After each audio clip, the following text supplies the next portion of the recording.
All right, moving on to our last and most important theme. I would just like to say from my own point of view that it's really important that we slow down right now and that we understand that this theme is the point of everything that we're doing, right? It's the point of everything that we're doing for the three of you and me individually. That whatever time we're dedicating to trying to build something, the only thing that we're actually going to build is the opportunity to feel grateful. That's it. Great. Everything else can be built and can crumble, can be built and can crumble. The thing that will still remain, even if something doesn't last, is how you feel about yourself, right? So for gratitude for time, we have made that the goal of everything that you build to, because we believe that gratitude is the tool that allows you to realize that time and self-love are the same thing. That if you are grateful for your time, then you won't be able to separate that from also feeling love for your own presence.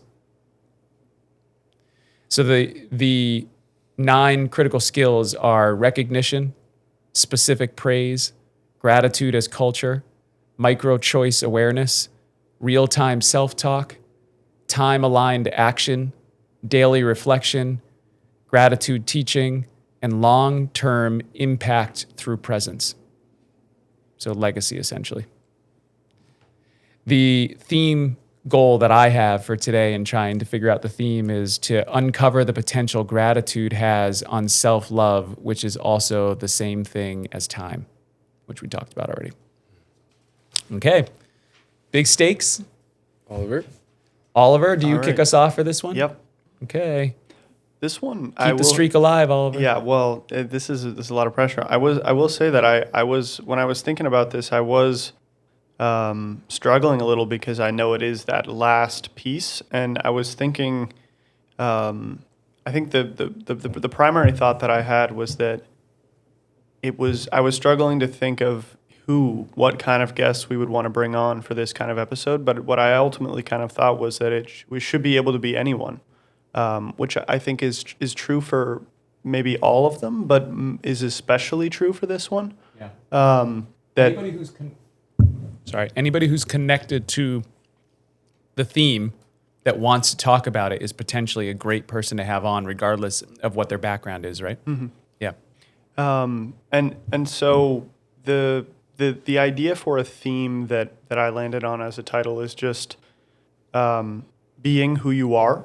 And I was also kicking around free to be you, because I think that, ultimately the goal of the entire hero's journey is to be able to be yourself in a way where you don't have anything, whether those be obstacles, financial obstacles, or obstacles in your relationship or in the way that you think about yourself, that are preventing you from interacting with the world in a way that is the most true to who you are. And I think that when you interact with the world in a way that's the most true to who you are, it's going to lead you to be the most grateful for your time. Mm-hmm.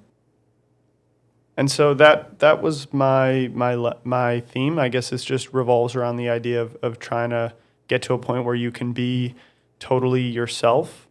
But I do think, I'm not sure if the idea needs some fleshing out or where to go from there. So I think maybe it'd be I want to see what you guys think about that.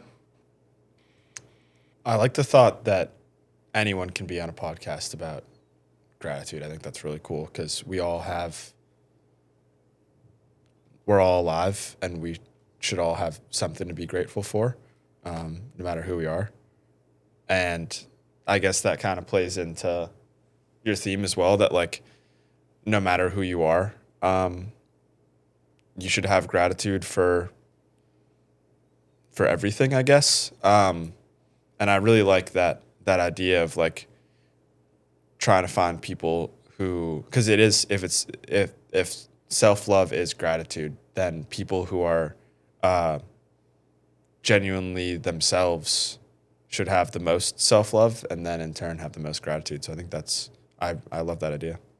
I'd agree. Exactly what you just said, Dash. I mean, a lot of those people that, if we're having conversations with them or we're finding them in our own lives, we look to them as someone who is expressing that in its highest capacity. More often than not, have been in situations where they haven't been able to, whether they've tried to and it's been like suppressed in some kind of idea, or they just didn't really know who they really were inside. And that kind of hero's journey that we talk about in every single theme and like just life in general would be so valuable for someone that we look at, whether it's in conversation, to really have gotten to that point. Because self-love comes from that ability too. Like I think authenticity, which, buzzword, like we've talked about many times, but like being your true self, however that comes up, and having unconditional love for yourself is, in a way one and the same. Maybe they sit together on the throne, or one leads to another, but I think this episode is like the peak of that, This is such an interesting. The whole journey is interesting because it's so specific, right? Like specific to things, like even having unconditional love for yourself. That one I find to be a really difficult one, because I'm not sure that I want to have unconditional love for myself. You know what I mean? I want my love for myself to be conditional. I want to get up and do something worth doing so that I feel good about laying my head down on my pillow. If I'm a lazy ass all day, I don't want to be okay with that. It's complicated, right? You have to.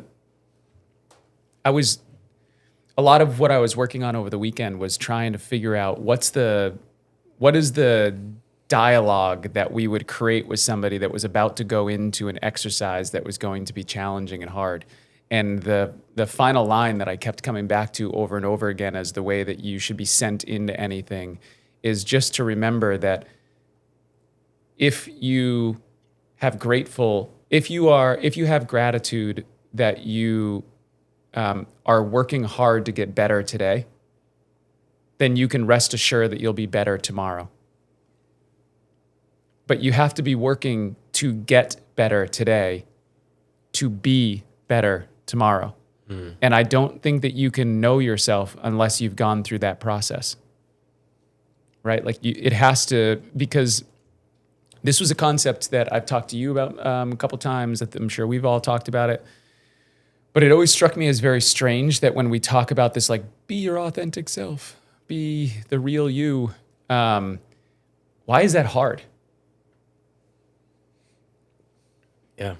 It's like showing up to like a costume party, like dressed up as you, but everybody else is kind of in a costume. So you feel like out of place. But ultimately, the goal would be everybody kind of just being themselves, I think the thing that comes to mind for me is reminding me of, for our last theme episode, I talked about characters and stories. And the idea that the character is inseparable from the story, which was something that was funny because I hadn't really put that together. When I was actually putting together my pitch, I was going to pitch characters and stories as two possibilities for that.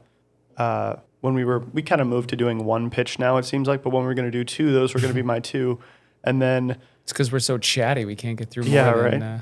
But I realized as I was sort of just talking that the character and the story are really kind of inseparable. And so I think that the reason why it can be so, why it can be difficult to be your authentic self is for whatever reason, if there's a story that's appealing to you about your life that you want to believe that you're living a certain, a different kind of life. And there's, a very, very extreme example of this would be, someone with like Stockholm syndrome or something, that's where you fall in love with your captor, right? Is that the right thing? Yeah. Where the story that you've created in your mind in that situation is going to prevent you from ever making any effort to actually free yourself, which is interesting. But whether it's that you're living in a story that you've created to please yourself, or maybe more frequently a story that you think other people will find compelling. I think that that's kind of one of the places that I see a lot of obstacle to being the most true to yourself, is that if you're not honest about the story that you're in, then it's very easy to make a character that is not accurate. And if you're working in a story with a character that's not accurate, it's going to be much harder for you to to take actions that actually bring about the things that you want. I think it might be even simpler than that. I hope so. And also more complicated, in that if you want your life to be easy, you're never going to figure out who you are. You know what I mean? So if you're going through life and you're constantly making choices about how you can be comfortable, or how you can avoid something, or how you can try to just like not have to take on the responsibility of whatever is coming in your direction, you're never going to know what your potential is to be able to do that. Now, on the other side, you also, once you start to identify how you can use your time, then the next thing that you have to start figuring out what to do is how you don't use your time to create drama. Because if you're constantly out there creating drama and then you're just dealing with the ripple effect of your own drama, what good does that do for you or anybody else? You know what I mean? You're just a self-fulfilling prophecy of your own character. But instead, if you're like, you know what? To accomplish this, I understand it's going to cost me this. And all I have to do is create a plan that allows me to be able to understand what I'm going to have to endure on my way to being able to get this done. That's very achievable, and you'll probably figure out who you are on your way to being able to do that. But if your plan is avoidance, it's very unlikely that you're going to meet yourself while you're avoiding yourself. Right. Seems like that would be difficult to do. It does. Just speaking plainly here, I don't think that those two are, they don't work well together. A revolutionary moment, because I'm like, I actually need to write a note. Get this man, get him a magic mind. He's onto something here. We gotta get it out. It's about camp. Okay.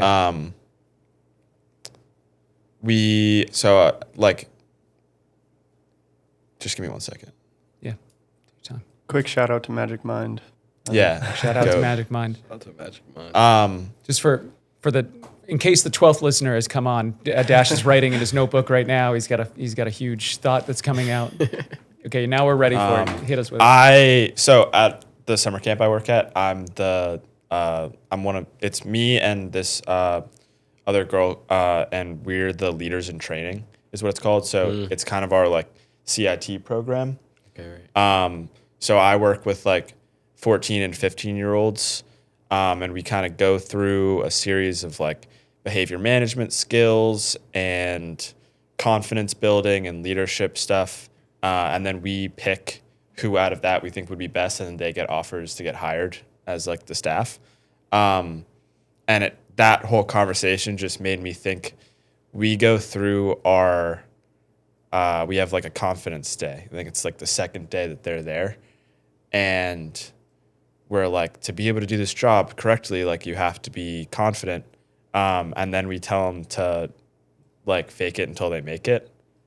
And I was actually like, wow, I really don't agree with that anymore. And that was like something that I thought that I kind of like wanted to live by, that like you are whoever you want yourself to be. But I'm not gonna tell them to do that anymore. And I think it's more like what came back to in my head of like, oh, this is what I think over that is know who you are and know what you're capable of. Self-awareness. And if you know who you are, you know your strengths, you know your weaknesses, and you can Confident in those areas. be confident in those areas, and also identify where you need to get better. Could I give you a And quick, yeah, I don't. a quick roadmap to the way that you can figure out the reversal of that? So like Yeah. if what you want people to give you is respect everyone. If what you want is for people to trust you, become trustworthy. If you want to be esteemed, do esteemable things. Yeah. Right. The problem is that the authority model that we've all been a part of for a very long time, which is what programs your brain to understand how to find the familiar. So it looks beautiful to us because we're used to it, which is exactly what Stockholm syndrome is, right? Somebody tortures you to the point and you're like, but they made me feel alive, you know? Like, I'm in love with this person because I feel something when I'm with them, and when I'm around these normal people, I don't feel anything. And you're like, well, that's because they were shocking you while that was happening. You know what I mean? You were being tortured. But we don't, for whatever reason, we are looking for someone else to solve problems for us. Like I would say the two major milestones that we have to help people that we have to help people through if we want to help them through the challenges of your mind is number one is that you have to escape the idea that any consequence that you are currently facing in your life right now is the cause of someone else. You have to fully embrace that whatever your life is right now, there was only one person who is actually making those choices. Now, that gets significantly more complicated when someone's gone through trauma as a child, because I think you can make a really legitimate argument that you did not have the full ability to make decisions for yourself. And then that should be handled very, very delicately to allow somebody to explain that from their own process, right? But as an adult, if you have something that you're dealing with right now that you don't like, you are both the problem and you are the solution. And then the other one is that if you're still waiting for someone else to tell you that you are enough, you're going to be waiting forever. Mm-hmm. It's not possible. Yeah. You know, you have to decide like, whoa, I woke up this morning. Pretty damn cool. I was born in the first place. I was born in the first place. Do you know how many of those swimmers came down and only one got in? And it was me? Pretty damn worthy. God damn. How about that? You know what I mean? Right. If you did the math, you guys, we all might be like 1 in a trillion. Yeah. Like, I mean, when you do the real math on what it is from a procreation, like, you know, the number of sperm, 1 in the 8 number of billion. eggs, the number of eggs that a woman will be able to produce in her lifetime versus the number of sperm that a man creates in his lifetime. And if you want to know that, like, no, it's just any sperm that creeps in there. It's not, right. Which is why your brothers and sisters are different than you. Yep. Pretty crazy. So you are a gift to the world. Every child that's born is a dramatic gift to the world. Like that is the only perspective that actually makes sense when you think about how unlikely it is that any uniqueness enters this world. But it's not the way that we think about it, right? We think of it as like, then once you're born, and then we're like, let's put you on a conveyor belt of personality. Let's make sure that we build your identity with these building blocks. And then, by the way, when you get into the workforce, we're going to have you take these tests, and it's going to tell you that you have this kind of personality, or this kind of personality, or this kind of personality. And depending on which one you are, try to manipulate everyone else to believe that you're slightly more like this or slightly more like this so that they want to work with you. It's crazy. It's pretty fucked up, guys. Workers instead of free thinkers. I forget who exactly said that quote, but I don't know. It's an interesting concept. So when we talk about being who you are, becoming yourself, we have to realize that what we're also doing is we've got to figure out a mechanism that allows you to practice yourself into being yourself. There is no easy answers to anything. If you want to get good at anything, you have to practice. And you not only have to practice, but you have to practice the right things that optimize the results that you want. So, you know, so if you want to be yourself, you have to practice being yourself. I think too, like the becoming yourself. I don't know when I first heard this or when it first came to mind, but the shift has been very interesting. It's like remembering who you've always been before other people told you or before you thought you needed to be something else. And so instead of it being something like it turns the journey from something like outward to something inward because you're remembering what's been like kind of your expression and just the way that you initially wanted to come out into the world, you know? I've tried to have this conversation with other parents. I think it even came up on that mother's episode that we did. But like, I feel pretty strongly that I knew who you were since you were a baby, and I feel that way about Sage too. Like that the personality, the baseline essence of you was there when you were kids. Right. And that part of my job is to make sure that I recognize how to hold on to that so that every time the world wants to try to squash that for you, that I'm like, oh, just give this one more thought. Just ask yourself a couple more questions as to whether you want to go down sort of like the path that is like everything else and everyone else, or do you want to be able to hold on to some of that uniqueness that, you know, that you were born into and have for yourself? So it's Yeah. I don't know. Like, I don't know that any of us could know whether it's obviously a really interesting blend of nurture and nature, right? We're obviously born into this incredible uniqueness. We're one in a trillion. Right. One in whatever, maybe it's one in infinite, because the chances that we came from that mom, that dad, That moment. all Yeah, of it right. is just like, it's very hard to comprehend that there could be math that would even illuminate the level of uniqueness that all of us actually have. We're gonna get an answer. Oliver? Just think about this, right? Okay, I'm thinking. If you wanted to create an equation that was like, you know, 1,000 years ago or 500 years ago or X amount of years ago, how many ancestors did I have? You know, say that the average, the average age that people have kids is, let's say that is 25, right? Then what you would do to figure out how many ancestors you would have is you'd take that number of years, divide it by 25, and then you would raise 2 to that power, right? Like you have 2 parents, 4 grandparents, 8 great-grandparents, and every single one of those is like a 1 in a trillion procreation. So then I don't know, this is where I'm getting to the point where I don't know what I'm talking about really, but like maybe we're taking that original number as like 2 to the power of whatever, right? Times this like, you know, number in the millions. I mean, it's just an unbelievable number. Yeah. And it goes back like billions of years. Like it goes back to the very first organisms. And even that happening, not a guarantee. You know what I mean? It's unfathomable. It's for all intents and purposes, it is infinite. But that's a little amusing on how you might try and think about it. It's cool to think about it like that, though.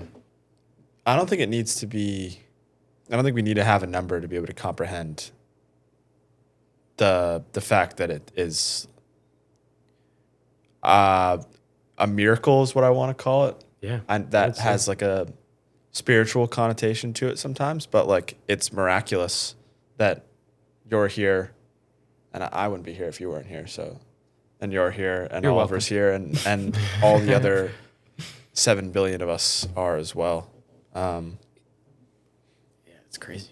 Nobody knows what happens when we're not here, and whether our energy just gets reproduced into nothingness, or does it turn into a rebirth of a spirit through some other something else? Who knows? But it's all very interesting. We'll find out one day. There's a quote Or that I not. really like. You know what I mean? Well, I don't know where that's it's from. a form of finding out too, I guess. I guess, yeah. But I think that the whole idea is that I don't need to know, like you were saying, I don't necessarily need to know the exact math to know that the math is incredible. Yeah.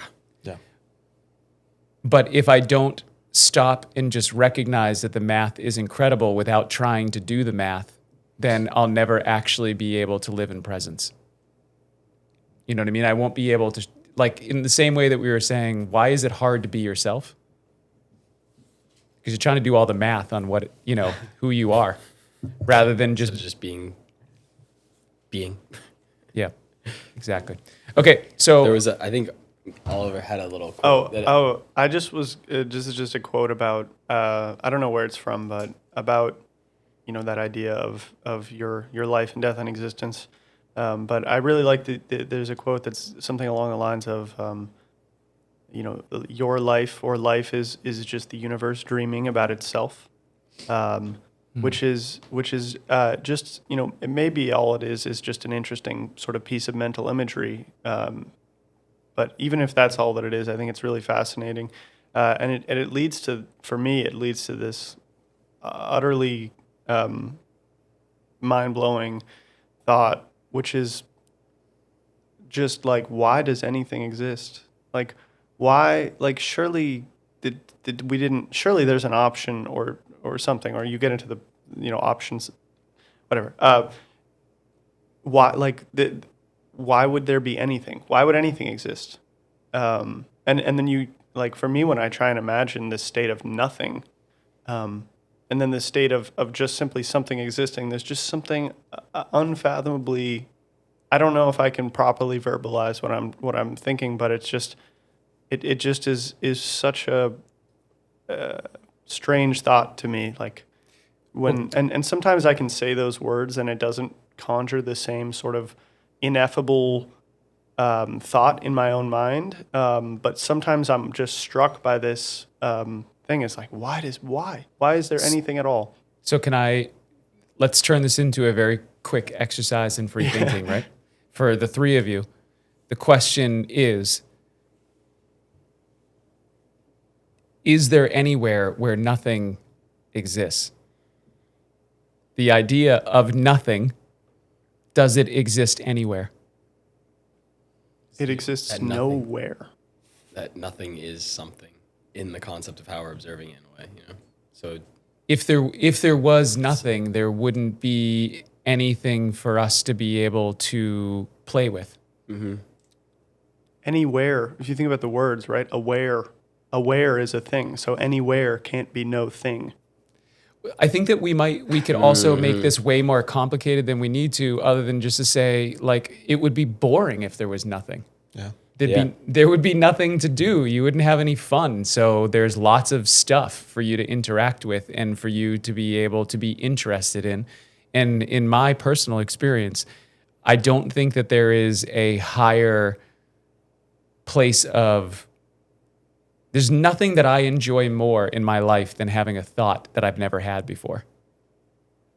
Yeah. Going into a place where you've never thought of something in this one particular way, and then having a moment where you start thinking about it in that way, and then the fields of opportunity that open up from a new thought is incredible, right? And I think that that's why stuff exists, so that there is an infinite amount of things that you can choose to be interested in, and they all steer back to the same thing, which is time. How much of it do you have, and how do you want to spend it? Yeah. I've always felt a little, I think we should recognize how miraculous our existence is and be grateful for it, but always felt a little, I've always felt like thinking about why are we here, all of that whole question as kind of irrelevant. Because we are. I agree. So we are, and I don't know why. But That's the beauty of it. I'm going to try to do the best I can Right, while I If am. we knew, we'd be so focused on. Right. I think And that's realizing- where like simulation theory and all that stuff kind of like is just like, Yeah. I don't know. Or would it make a difference? if I it still have to was- wake up every morning and do the same stuff. It doesn't matter whether it's a simulation or it's real or it's not. It's still every morning I have to wake up and I have to do a series of things to be able to go to bed. Oh, Right. what else is there? I feel the same way as why, like, I've never felt very called to by, like, religion in any way. Because I'm like, I don't know. And I have no feeling that I need some sort of answer or that I need to believe something, and I feel comfortable in the fact that I don't know. Yeah. And when I die, we'll see what happens. And I respect that, and I would also respect if you went to a church and you felt like, man, it's amazing to have this community and this group of people around me, and to have, even if I don't have to necessarily interpret the allegory the same way that they do, I still enjoy being able to share the experience with like-minded people. No, I didn't mean that as any sort of slight. I don't think you did people either. who I'm do. just saying, I just as your dad, I want to make sure that if you change your mind on that at some point, that you don't feel bound to one thing or the other, that it's okay to be able to allow things to change us. That's part of, I think, what makes us so cool, is that we can change. yeah. 100%. Hey, Oliver, for whatever reason, our unscripted room light went off. Oh no. Any chance that you can hit the Yeah, let me see what I can do. yeah, just let's Beep bop boop boop. beep up, right? Give us your best Duncan R2D2. Trussell. Oh, that works too. Did I hear it in the? I watched 2 of beep, those bop, episodes. Oh, you did too. Oh my God, that guy is just a genius. I got good. Just can't stand it. I got an episode and a half into. I forget which Thank you, number one. Oliver and I were talking. There's one that I really, really like, but I've The last gotta look one, at the the name of last it. episode is the one that you guys were. It's the one with his mom. well, they talk about death. Yeah, And the yeah, woman that he's interviewing is like, That's they his do this mom. hilarious like Grim Reaper thing where in the beginning, Yeah, and then they yeah. talk about his mom. Yeah, it was. I was telling Oliver and you guys told me it was a podcast, and I didn't. It took me like 10 minutes into the first episode to be like, to realize. holy shit, it's a podcast. Yeah. I didn't realize it at all. Well, it is and it isn't. It's like they take one. It can sometimes it was only like Well, 5 they minutes take of. a conversation and Like But- from the podcast, like from an already filmed podcast, and animated the whole season, or animated an episode for each, like a piece of the episodes. What I think his genius is that he does this thing that great comedians know how to do, which is that they're always playing with making fun of themselves and like giving you the opposite of what you know the character should be doing at some moment. Like the funniest thing that I watched the other day was his sister called him and was like, and said something of like, "Hey, listen, I know that you think I'm calling you because of the money that you borrowed from me, but that's not true. I really love you, and I just want to check in and see how you're doing." And you're thinking it's gonna be like this warm moment on the other side, and he was like, "Oh, fuck you! I know why you want to call me," and like made it something that it wasn't, and hangs up the phone. And the way that he does everything, I don't know. I think that guy's an artist at 10. You know, it's just a genius. Thank you, Okay. Oliver. Thanks, Oliver. Appreciate it. Oliver's pitch is in. Who's Me. Cash? All right, let's hear what you got. So this is the continuation from what we talked about from resilience. I felt like I needed to bring that up. And I think it would be a good way to finish this. And I want to call it Because It Ends. Powerful. So basically, I originally had 2 ideas for gratitude, but I think it works better as one kind of combined. So the first idea was like fleeting moments, and talking to like photographers or collectors or filmmakers and seeing how they find the beauty in just one picture or like one short shot, and how like one short image of something in the world can be so powerful and cause so much feeling of appreciation for who we are and where we are and what we are. But I think that would be, but then I thought about it broader, and I was like, life is a fleeting moment that we get to appreciate. So I think combining those 2 is the best way to do it. And basically the whole premise of it is like, so like the resilience side of the whole like mortality podcast from Oliver's pitch was that it felt like it's something that you're fighting, and like it's a hard thing to come to terms with, which absolutely is true. But I think it's also the reason that life is so incredible. And like you said, with loss hurts so much because you love. Mm-hmm. So that goes both ways. Mm-hmm. Like you can only love this so much because you're going to lose it one day. I think that is balance, right? Yeah. So I just think that would be a very beautiful way to close out season 1. And I like the idea of the continuation. I think that's an important perspective to get out there. Mm-hmm. I think it'd be a really cool morning, noon, and night perspective. Could be really interesting for that. Or maybe if we're going to do all night with that one, we could do all night with this one as well. Okay. I'm only laughing because I'm just thinking like we bring in people who are at the very end of their life and talking to them about the very end of their life. Yeah. Sorry, we were talking Duncan Trussell, and then it made me think, I thought like the character. Well, maybe not. I don't know. The people I had listed here are a wedding photographer, Okay. a bird watcher, and then anyone from a podcast that like has that sauce is what I wrote down. Like they have that. Like I think you can tell when a person genuinely like loves life. Yeah. And that's kind of the people that I would want to speak on this. Okay. I think the sauce is the best way to describe that. Yeah, they just got a little sauce. Okay. Well, you guys got to figure out if anybody's got any sauce in Amesbury and Newburyport. Dash is in contact with Shakira, I think.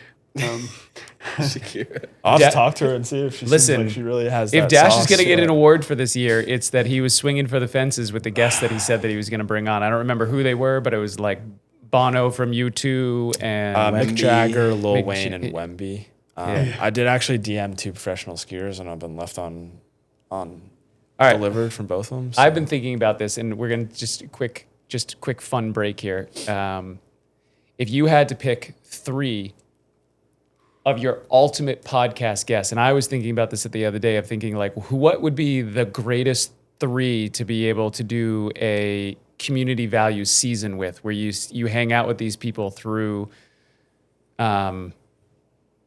27 hours of podcasting. Who would it be that you would choose to put in those seats? That is so hard. I've got All alive. I think so. Okay, yeah. Oh, that's- okay. that narrows things down. Yeah, I feel like that would just make it too. It would expand it too much for me if I could choose. Man, That's very challenging. yeah, I feel like it's something that kind of continues to just flow. Like each day, I would be like, oh, I was thinking earlier, like for the characters and stories episode, like this author that I've been reading for, like just consistently books of his for the past year almost. Like I would pick him for that, but now he's just on mind. I don't like. You're thinking about authors. I was like, I really like Matthew McConaughey talking. I would love to have him on a podcast. You think you're going way more depth than I do, I think. I want to think, yeah. There's a guy, Viktor Frankl, Name. who wrote Man's Ultimate Search for Meaning. That's why. Who I believe he had a very interesting life experience growing up, or not growing up, but growing up, I guess, in Germany and seeing all of the horrors of life in concentration camps and coming out on the other side of that and writing all of these beautiful books about the spirit of man. So that would be one for me. I was thinking Bob Marley, but Bob Marley's dead. He was on my list too. Yeah. Okay. There's so many people dead that I had thought of. Like Now we got to find some Marley live and guests here, guys. Michael Leo Jackson too. Yeah, no, we need some. This is gonna live get guests. tough. Wemby. Honestly, Duncan Trussell. Wemby would be a great person amazing. to have Duncan on here. Trussell, Dave Chappelle would be amazing. That guy would light it up. Esther Perel. I wouldn't don't know. expect that you guys would necessarily Maybe know I've who heard she is, I've Randy but heard mention. that name before, but Yeah. yeah, she's like a very well-known. I would say she specializes in couples therapy, but she's like extremely, extremely straightforward and honest. Yeah, she's some of the. I've heard her I've say heard. things sometimes that were like, "Ooh, this woman's on point." Clock is She- up. yeah. Jacob Collier would be cool. I don't know if any of you guys know him, but he's a musician. I would add another comedian, Cat Williams. He'd be interesting. to have on. He's interesting. had some really, really interesting podcast. He does. He says episodes. some very deep things, but he says it in such a funny way that it's Yeah, you're like, is he joking? But maybe he's not sometimes. Some of the stuff, like, there's a lot of clips going on of him from, like, the Kevin Hart roast. That was really interesting. But he made a lot of sound predictions on Shannon Sharp's podcast. Yeah. Like 2024 at the start of the year, he made some stuff, and then they brought him back on because it was like, wow, you knew what was going on. Well, he took a big risk to speak truth from his perspective. It's always hard when somebody famous does that because you don't know whether that is in their best interests and they have a plan of how that's going to work out for them, or whether they're doing it against their best interests, which really makes them a crusader on behalf of all of us. Yeah. And it's really hard to say. I feel like my intuition leans more in like it feels like he's kind of coming from like a crusader sense, but like you never know. Yeah. You really never know. Bernie Sanders would be cool. We're gonna have to Yeah. hop to it though with that one. We're gonna have to. I like Obama. I think that would. Bomb would be I just like interesting. him. I wish Anthony Bourdain was still alive. Yeah, Because yeah. that would probably be my one of my ones. Jordan Peterson. That guy would be fascinating Yeah. to sit down with and learn Agreed. from for all that time. I mean, he's got. He probably talk about somebody who probably has a photographic memory. You know, they must be very rare, those people who have that ability, but he seems to have that level of like, whoa, how much work have you done? Yeah. That's unbelievable. Does anybody know someone that has a photographic memory? I Like- don't, but and this is like kind of in a way kind of the opposite. But I know someone who has No something called I think it's aphantasia, which means that they're unable to picture images in their mind, which is really fascinating because this person also loved reading, and I was like, what, like how? That's I was like, Yeah. what? Like it's very interesting. I can't imagine not being able to imagine, which maybe I can imagine it then. But So I wonder if like since you can't picture things in your mind, like you're not able to create that picture from words, but they liked reading. Did it balance out by them being able to like memorize the words from the book? I don't know. I then you're, didn't. like, It kinda didn't. I reading didn't your see. I didn't get that impression. I'm not 100% sure that I can create images in my mind. How? You I really think can't? that I think that what I do is I can construct an image through feelings. So I can imagine the feelings that I would have, and I can imagine the feelings that would be there. And for some reason, that gives me the ability to understand the architecture of what could be happening through that. But when I don't. say apple, can you think of an image That's of the an example. apple in your Yeah. head? Yeah. I'm not intellectually incapable of. Well, that's what. That's what. No, but if you put an Aphantasia would apple be, in right? front of that person and then you took an apple away and you said, "Can you imagine an apple?" I'm pretty sure that person can still imagine Well, they an can. apple. They can remember. They can remember what an apple looks like. Right, but we're talking about imagination. Yeah, and they that can't do is that. that's something that you can't call from something that you've seen or experienced to be able to create true imagination. That comes from something that you have to conjure up because it doesn't exist in a world that you currently live in. So I don't know. Maybe I can see that, but whenever I have a very, very vivid daydream, which I have quite often, that what happens for me is that it's more about being able to come to terms with the level of confidence that I feel in myself in whatever that daydream is. And then I try to work backwards to figure out what it would take for me to be able to eliminate insecurities to the degree that I could feel that confident. but I don't ever remember feeling like I have an image of myself or an image of any of those things in those daydreams, just a reconstruction of the feelings that might exist there. I'd be so infinitely curious to know what the experience is for you guys or anybody else, but I think it's a question mark, but I lean towards feelings being the primary thing that I feel like I'm tapping into when I get into imagination. Are you good at like identifying where you can feel things in your body? This is something my sister was talking about, and I am not good at this. She was like trying to ask me about it, and I was like trying to intellectualize my way around the fact that I'm bad at that. Can you give an example of what she was asking you? Like- Sounds like your sister's body got scan very kind of, interesting questions. Yeah. Yeah, like if you get angry or sad or something, like where in your body can you identify where that sensation is located? Oh yeah, I can do that. Yeah, that's what I thought. Down to a pinpoint. Oh. Yeah. I spent a lot of time in my feelings. Nobody knows my feelings better than me, and nobody has more incentive to understand where they come from or how I react to them than I do. Well, that's true of every single person. There you go.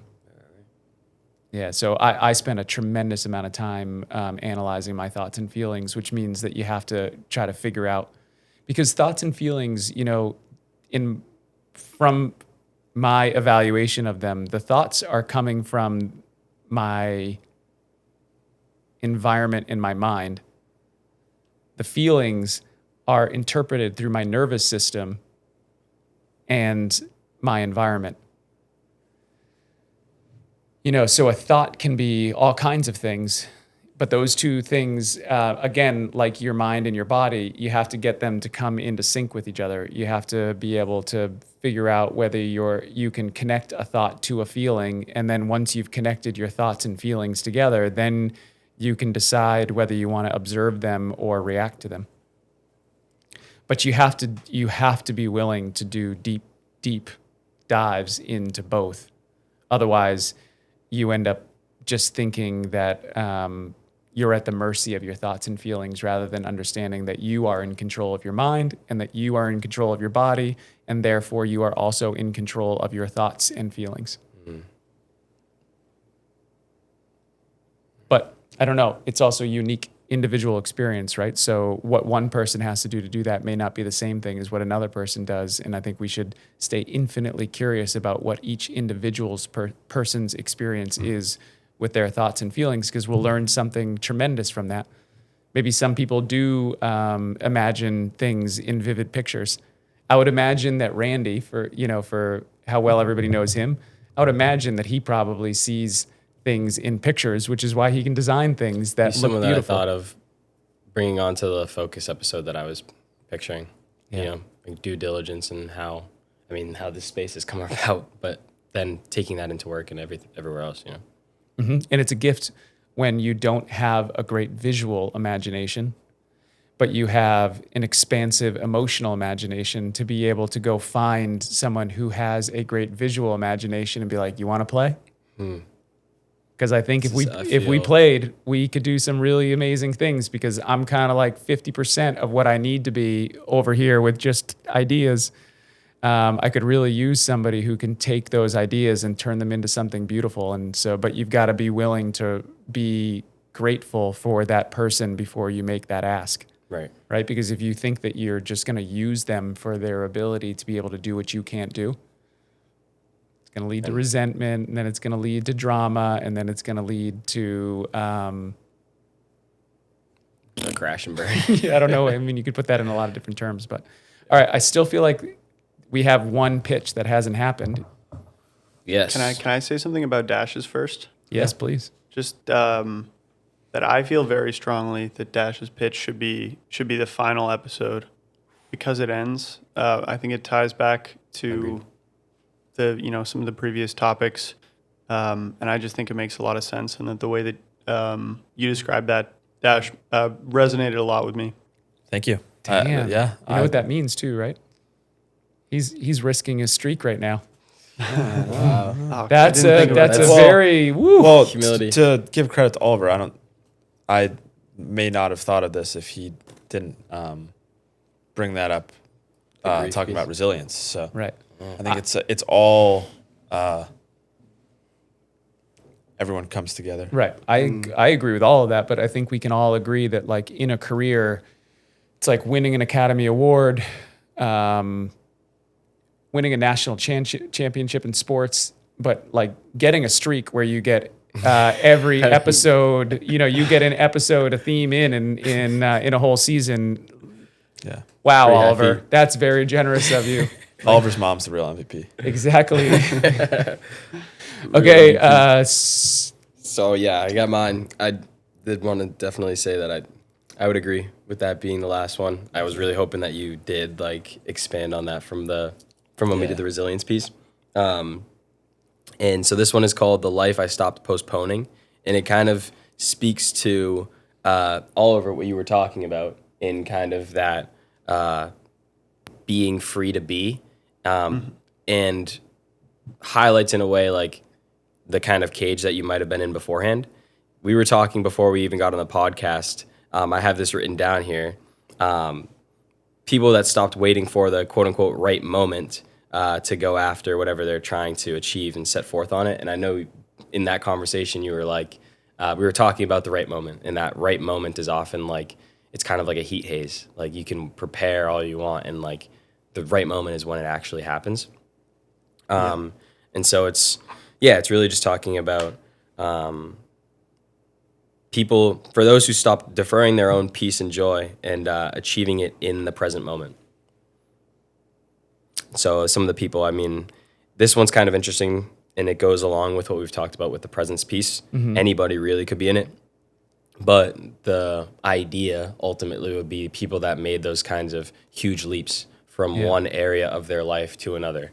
Like someone not super closely in my life, but I think we have kind of a relationship with like an owner of one of the studios. Their partner made a pretty big leap from like kind of the corporate world into something that is more of a passion of theirs, and so like concepts, things like that. She would be excellent. She would probably be excellent in a whole bunch of episodes, to be honest, which I also want to just make sure that the two of you hear me say out loud. That's cool.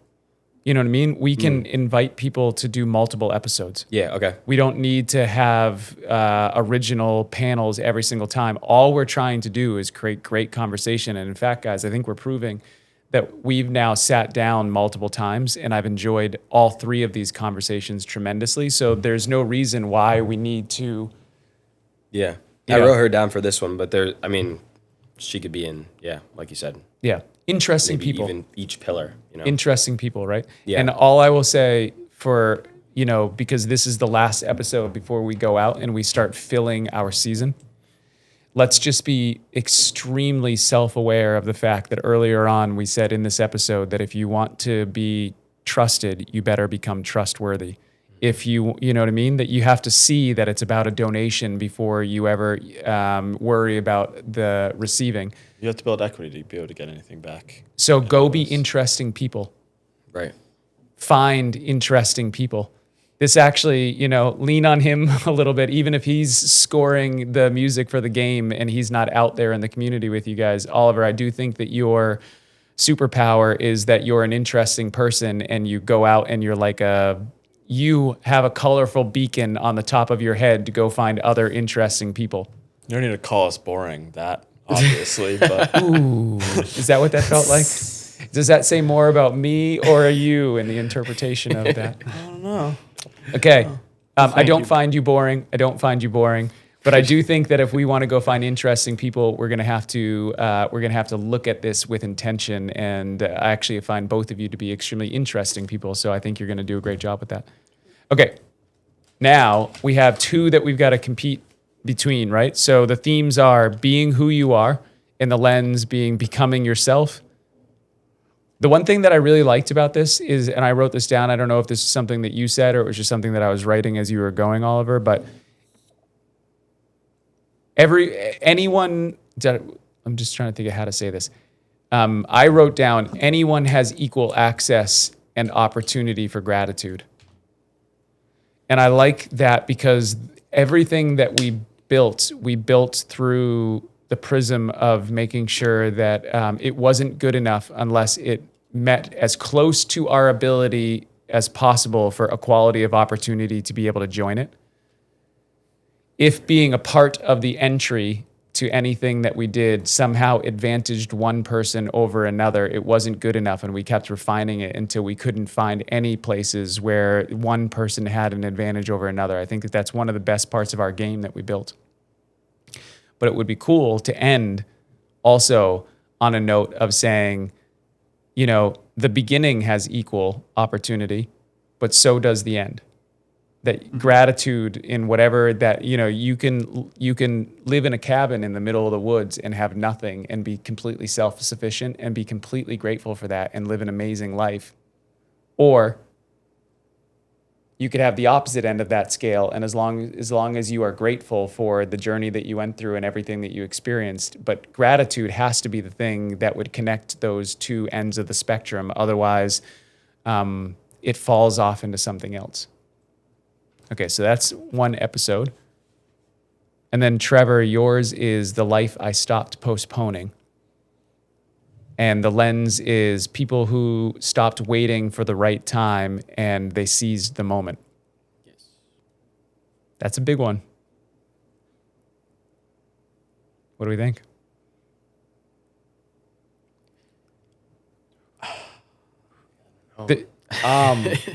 Can I before we answer that question, because these are both really good, can I just read out what the sub skills are for this really quickly? Yeah.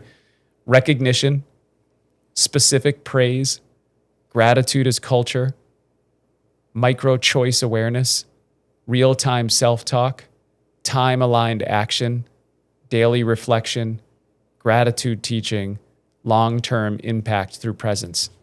And we're trying to get those to fit into either being who you are or the life I stopped postponing. Okay. I have nothing against Oliver. The streak is amazing. But I think so. It's be who you are, correct? The concept, I think Oliver, do you agree that you were going for the concept, but the name could be adjustable to some degree? Yeah. Yeah. But the concept of being grateful for the fact that you're here and you are you. And Yeah, exactly. Gratitude for being you. Okay. That, I think, that's what I was going for with the live outside the box theme. I'm not saying it's connected again. Yeah, I think it connects. And I think that theme of gratitude could be seen and could be incorporated in that to the extent where like that could come up in conversation, whereas Trevor's theme, I don't think we really see it anywhere else. Well, what about this? Ready? If you read Trevor's theme and then you read Dash's theme, just immediately in consecutive, do they form a full sentence that makes sense? Hold on. Because it ends, the life I stopped postponing. Well, the other way. The life I stopped postponing because it ends. Ooh. Interesting. I feel like you kind of were just talking. Holy shit! Do you know how next level he just did you guys right there? Yeah, I gotta suppress it a little bit. He just made you share an episode, and now his episode jumped into the mix. He just did a full blown.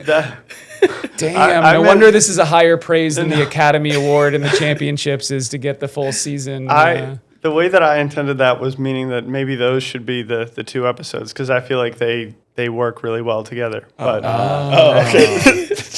Okay, that makes sense. Still an excellent. We had this last time we filmed where there was one topic, I think, what I forget what it was, that was maybe more of like an overarching theme of the value itself or even the pillar. Yeah. And I think that might even be what, like, being who you are like if that's not the title, is in a sense where if we want to think in terms of threes, you have time gratitude, which is an expression of self-love, which is also you being your authentic self in that moment. And those three are kind of touched on through Yeah. each episode. It's something that's always relevant. Yeah. Yeah. You know? No. The life I stopped postponing because it ends. Wow, that's At a great the end of season 1. That's a great title. And the two do work really well together because it's essentially fleeting moments and people who stopped waiting. The questions could connect those two together really well. Well, Oliver, I'm sorry I jumped down your throat right away. Yeah. The ego might be getting a little. Okay, but that does mean, just let me make sure that I'm interpreting this right. So Oliver has an episode theme that currently is standing alone, that is gratitude for being you.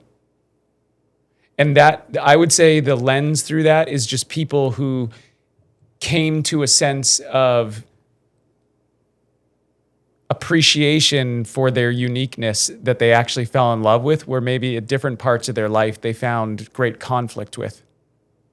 Yeah. Yeah. You know, like parts of them that they found to be, they looked in mirrors and didn't like it, or they did things that they struggled with, but then they came to a point where they really started to like love themselves wholly.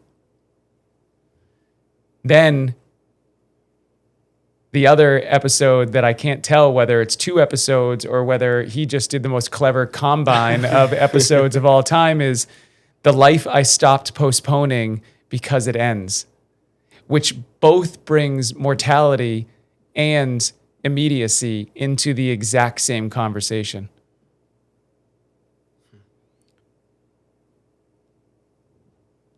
Yeah, I mean, are you saying combine, Oliver? I mean, honestly, I just noticed that they were going together. I was with my sort of intention was that I guess I was thinking that maybe those episodes could be separate, and that if you were looking at them on Spotify, that it would read as like a full sentence. But I'm also, I mean, maybe you could combine them. I mean, you could certainly do either one. All right. I think I just noticed that they felt like that they should be in the same sentence, and the rest is at all of your discretion to decide what to do with. No, wouldn't mind Oliver. holding on to We're my all streak, in this together but- as a team. So what are your votes for the 2 episodes? Okay, hold on. You want This was not my original intention, so I don't want to play the master strategy, but I kind of like your interpretation of it, Brett, which is that those could be like that would be a pretty killer name for the last episode. it's kind As of a one killer name sentence. for like a book. Yeah. Well, how does it realistically work Name's together? Or are we saying or are we taking his idea Title to and putting Put your it to theme. the well, are we I was thinking I'm trying to figure out whether it's your I get what you mean. theme I was trying to figure out with the the other way. lens of you have to do that because it's ending. I was going for more of like the fleeting moments type of thing. But if we want to go with your theme and use that, Can I pitch you guys on this? yeah. Okay, so earlier on we did resilience and we did straight up mortality. Mm-hmm. That has already been done in our season, right? I think what we could do now is that we could get people to realize that the end is the same thing as mortality. So, like when you go through a massive life change or a massive trauma, what happens to you is that you go through the death of an identity that you had at that moment.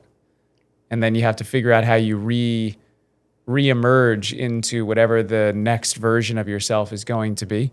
So we don't have to talk about literal death as being the end of something, but we can talk about the idea that you have to stop postponing stuff because you understand that everything does come to an end.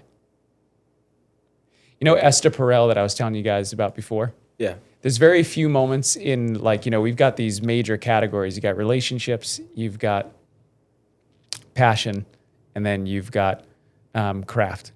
And she said the smartest thing that I've ever heard anyone say in the relationship side of that, which is that, and I'll get this a little bit wrong, but it'll be close enough for it to hold meaning, which is that she said, in your adult lifetime, you will have somewhere between 5 and 7 extremely meaningful relationships in your life.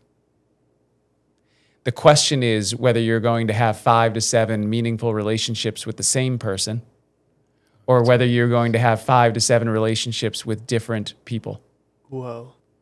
That is fucking profound, right? Because what you're doing is you're saying, okay, the person that I'm with, can we grow together to be able to get through the death of this identity together and then regrow with each other on the other side of that, so that we get to go through this metamorphosis together through all of these different cycles of what we're going to experience? Or am I with somebody who I can't, or they can't figure out how to meet me on the other side of this death? It's got a lot to unpack out of all of that, right? But that's why I think Esther Perel is a genius, is because she was able to take something so complex and bring it down to something so beautifully simple. Mm-hmm. Yeah, that's pretty epic. I wrote that down. Yeah, she's a real one. All right. Like lasagna. I still don't think I understand what that means, but Because you can't spell it, Dad. that's exactly right. That's exactly right. Oh, that was cruel. Okay. Just because you want a spelling bee, you think you can throw shade.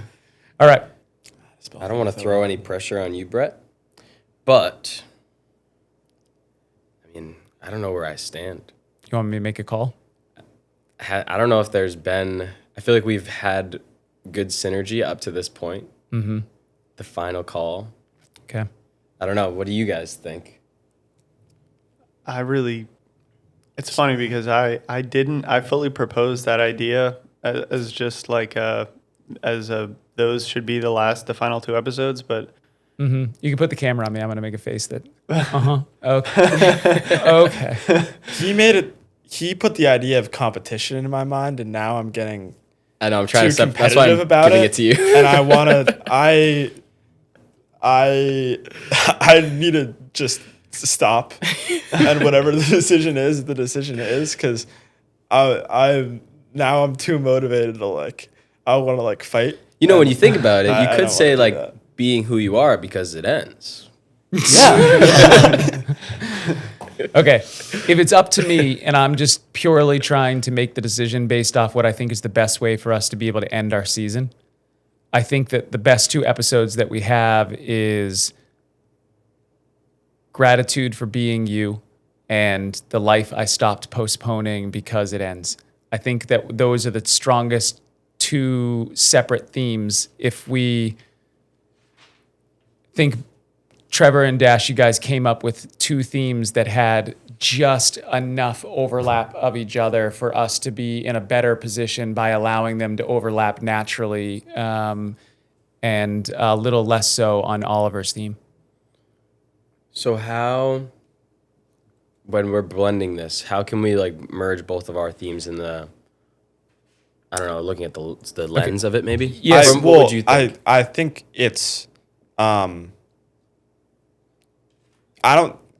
it's the people who would be on your podcast with the content text.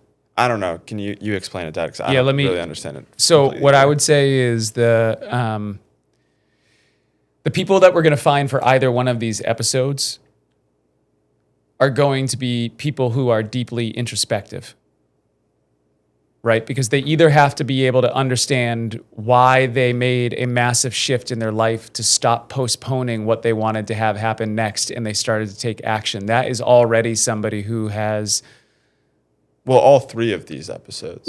Anybody that we have come on in this deeply entire introspective. season, I hope is somebody who is deeply thoughtful. But this last couple episodes has to be people who we consider to be have done a lot of work to Right. be able to have a really unique perspective.